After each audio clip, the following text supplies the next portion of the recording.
What's up, guys? I wanted to talk real quick about how you can modify the hop-up unit on an A&K M60.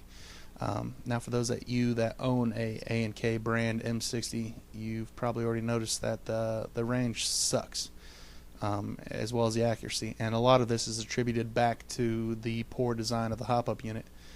Now, the problem is they chose to have the nubby in the hop-up unit be vertical, stand up and down on end, as opposed to everybody else's automatic electric gun designs where the hop-up is laid parallel across the hop-up bucking. Now here's a picture of it here. So the problem is that you're not going to get good contact how the hop-up unit is designed stock out of the box. You need to get that hop-up unit laid flat across that hop-up bucking on the hop-up sleeve to get better contact with that BB. You're going to get better range, better accuracy. And I don't know why they went with this design in the first place. Now, there's a YouTube video out there telling you guys that you can use a Bic pen and get it, use a piece of internal Bic pen stick longer than whatever. The thing is, don't do that, guys. You're putting hard plastic on your hop-up bucking. It's going to work for a while, but it's going to tear up your hop-up bucking. It's too stiff. The whole point of a hop-up is that it's supposed to be hollow. It's supposed to be spongy. Now here in this picture you can see the problem in the before picture is that the hop-up is parallel, it's vertical.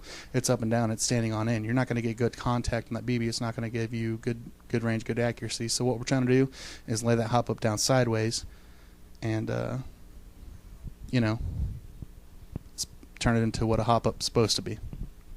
So in the video here you can see me I go ahead and take off the adjustment dial. I've already taken off the rubber O-ring that holds the adjustment dial on.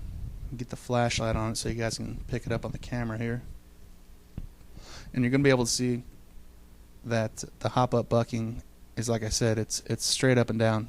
It's vertically put into a cylindrical hole and it's just kind of vertical there. So it's not ideal. It's not a good hop-up design. I don't know why they kind of went against the grain and did their own hop-up design here. It's not very good. So I take out my hop-up nubby that's in that hole. That's standing up and down. Now you guys can already see it's a lot tighter. Well, I'm showing you how I want to lay the hop-up bucking, hop-up nubby straight across instead of up and down. But as you guys can see in this next clip here, I've already dremeled out the hole in my hop-up unit there, and it's pretty cheap metal there. You can use a really small bit on a Dremel or just something, a nice file, a nice small slimline file to get in there and just file it out. Ideally you want a square or a rectangle, to get that nubby to fit perfectly in there so you can lay it straight across your hop-up bucking and sleeve. But in this case I kind of dremeled out, or I kind of filed out an oval shape, and that it seems to work. Just remember the golden rule that you can always take more, but you can never take less. So just go sparingly with it and keep on retesting and refitting that hop-up nubby in there to make sure it's a good flush fit and that it does have room to move up and down. So anyhow, my hole's dremeled out here. I've got my hop-up nubby laying straight across, parallel to the hop-up sleeve and bucking. Just kind of push it down in there, make sure it's a good flush fit, make sure it's got room to move around in there. Now the thing is that now that it's laying sideways, you're going to need something to make contact with it against the adjustment dial. So in this case I took just a little piece of rubber and kind of made a little rectangular piece of rubber with some scissors and kind of filed it down on some of the edges to make it fit flush in there. Again, you want that piece that's pushing down on the hop-up to be able to fluctuate and move up and down as you adjust and as you adjust higher and adjust lower. So kind of a simple mod there, guys. I hope this helps.